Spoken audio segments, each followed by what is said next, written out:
यानी this shows again the clarity they had जी कि अल्लाह ताला जो है ना, दे न्यू कि अल्लाह ताला हाउ अल्लाह सुब्हानहू ताला ऑपरेट्स, यानी अल्लाह ताला किस तरह देता है, कब देता है, और अल्लाह ताला जो है वो क्यों नहीं देता, डिले क्यों करता है, विजडम समझते हैं, विजडम एवरीथिंग दे अंडरस्टूड।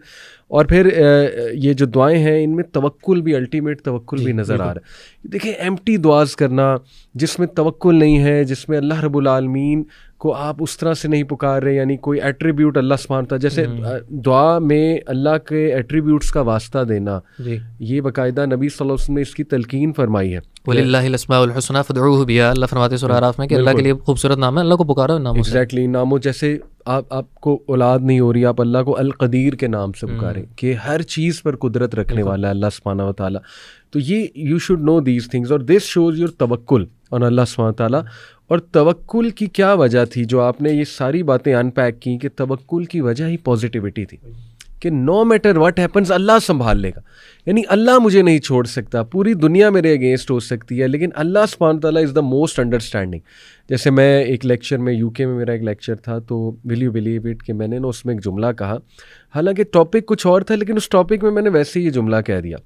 मैंने उस टॉपिक में जुमला ये कहा कि ऑडियंस को कि ना देखें, trust me every single person will जज you in your life, even your own spouse, sometimes even your own parents, everyone judges except Allah subhanahu wa ta'ala।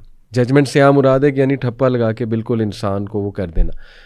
Will you believe it कि सिर्फ इस जुमले को एक ऑडियंस में भाई था, उसने पकड़ लिया, और जब मैं लेक्चर देकर फारिग हुआ तो वो मुझे बाहर मिला, उसने आके मुझे हग किया, उसने कहा कि मैं आपको बता नहीं सकता मैं किस किस प्रॉब्लम में हूँ, यानी ही वॉज इनटू ड्रग्स, अल्लाह उसकी मदद फरमाए, really struggling, he was really struggling.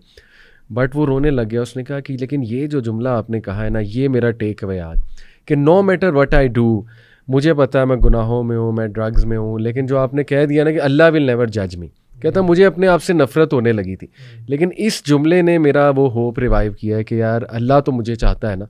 तो देखें this can be so empowering, और फिर आई होप उसका तवक्कुल रिवाइव हुआ अल्लाह पे इस जुमले से।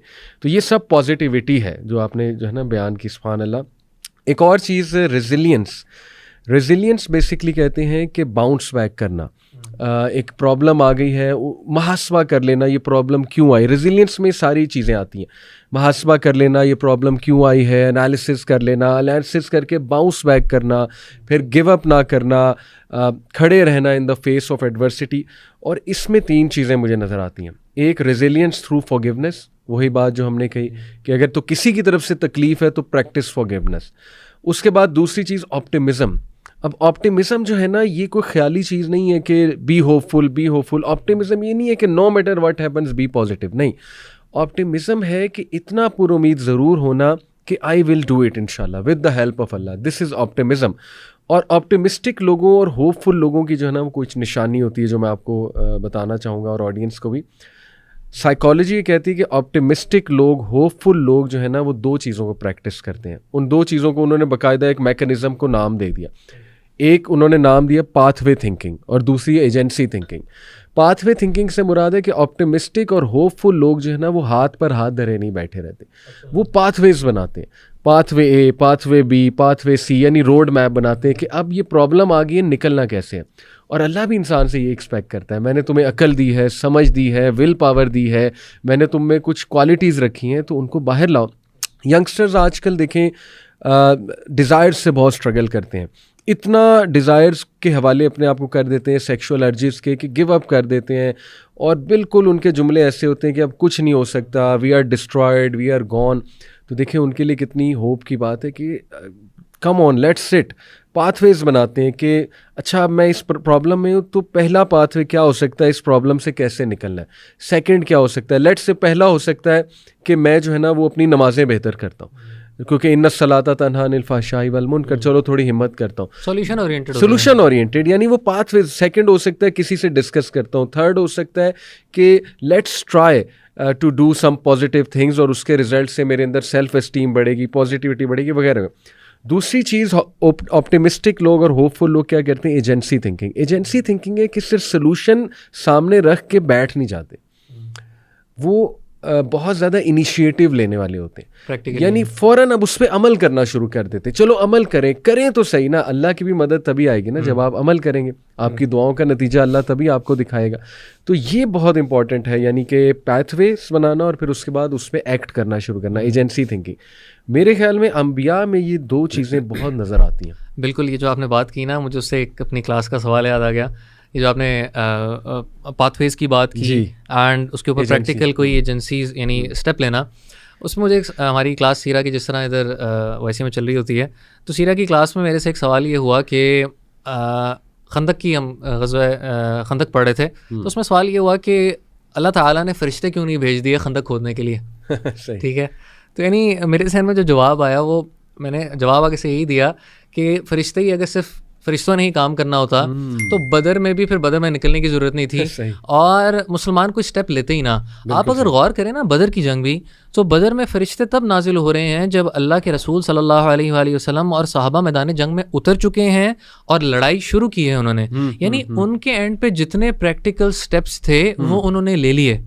इसी तरीके से खंदक में भी उन्होंने हाथ पर हाथ नहीं धरे, रसूलुल्लाह सल्लल्लाहु अलैहि वसल्लम ने हुक्म दिया कि खंदक को खोदा जाए, यानी they were taking the initiatives that were expected from them. इसी तरीके से जो हमने ताइफ की बार बार बात की, वो ताइफ जाना आप सल्लल्लाहु अलैहि वसल्लम का मकसद क्या था कि मक्का में क्योंकि अब रहना और इस्लाम को प्रीच करना अभी वो प्रैक्टिकलिटी की तरफ उस तरह नहीं आ पा रहा, तो ऐसी कोई जगह ढूंढी जाए जहाँ पे प्रीच करने से फ्रूट ज़्यादा निकले। सो यानी they were taking steps in all their during all of their lives. So वो कभी भी हाथ पर हाथ धर के बैठे नहीं। यूनुस अलैहिस्सलाम देख लें आप, यानी जब वो मछली के पेट में हैं, मायूसी से इसकी बड़ी क्या बात हो सकती थी कि अल्लाह फरमाते हैं यानी वज़न्नूनी इज़ ज़हबा मुग़ादिबन फ़ज़न्ना अल्लन नक़दिर अलैहि फ़नादा फ़िज़्ज़ुलुमात, वो अंधेरों में थे। वेल का अंधेरा, पेट बेली का, समंदर में आप जितना डीप जाते जाते हैं उतना अंधेरा, और तूफान आ रहा है, यानी अगर तूफान आ रहा है तो ऊपर बादल हैं और सूरज नहीं है, सो जुल्मात में घिरे हुए हैं, लेकिन still he took the step which he was able to take it. यानी उस मौके पे भी उन्होंने दुआ नहीं छोड़ी कि इस वक्त मैं ये कर सकता हूँ, मैं दुआ ही कर there has to be something you can do, there is always something that you can do. और मैं अक्सर लोगों को ये कहता हूँ जब ये कोई इस तरह की बात होती है ना, कि मुझे बताएं मसले पे सोचने से आपको फायदा क्या होगा। यानी देखें, आप जितना मसले में सोचेंगे आप उतना परेशान ही होंगे, डिमोटिवेशन बढ़ेगी। एग्जैक्टली। आप अगर उसमें मसले में ये सोचें कि अच्छा इस मसला अब आ गया है, व्हाट्स द सॉल्यूशन, जिस तरह आपने बात की, पाथवेज बनाएं, अच्छा मैं ये कर सकता हूँ ABCD, तो आप अपनी सोच को मसाइल पे सोचने के बजाय मसाइल के हल यानी सॉल्यूशंस की तरफ आएं। और अंबिया से हमें पूरी ज़िंदगी में यही मिलता है। और देखें ना, हिजरा का सफ़र, यानी नबी सल्लल्लाहु अलैहि वसल्लम ट्राइड एवरीथिंग ही कुड। एक की जिम्मेदारी लगाई कि फुट स्टेप्स मिटाने हैं ताकि हमारे फुट स्टेप्स फॉलो करके कुरैश कैच अप ना कर लें। एक की जिम्मेदारी लगाई खाना लाना है, आसमा बिनते अबी बकर, अब्दुल्ला बिन उनकी जो है वो जिम्मेदारी लगाई कि हमें रास्ता दिखाएं। इसी तरह हज़रत अबू बकर के बेटे की जिम्मेदारी लगाई इंटेलिजेंस की कि ज़रा बातें सुन के हमें बताना क्या बात चल रही है। एंड देन ही डिड तवक्कुल इन अल्लाह सुब्हानहू व तआला, और एंड में सेव अल्लाह ने ही किया है, तवक्कुल ने ही सेव किया। बिल्कुल ऐसे गारे सौर वाला जो बड़ा मशहूर वाक़या जो है वो हमें मिलता है। तो ये है basically resilience, this shows resilience. तवक्कुल की डेफिनेशन भी यही है ना, हम इधर समझते हैं कि तवक्कुल ये है कि बस ऑटोमेटिकली कुछ हो जाए। सही। तवक्कुल की डेफिनेशन ही है कि आप अपना पूरा स्टेप लें और आप स्टेप पे भरोसा ना रखें, ये रखें कि ये स्टेप में पावर जो देनी है वो अल्लाह ताला ने देनी है।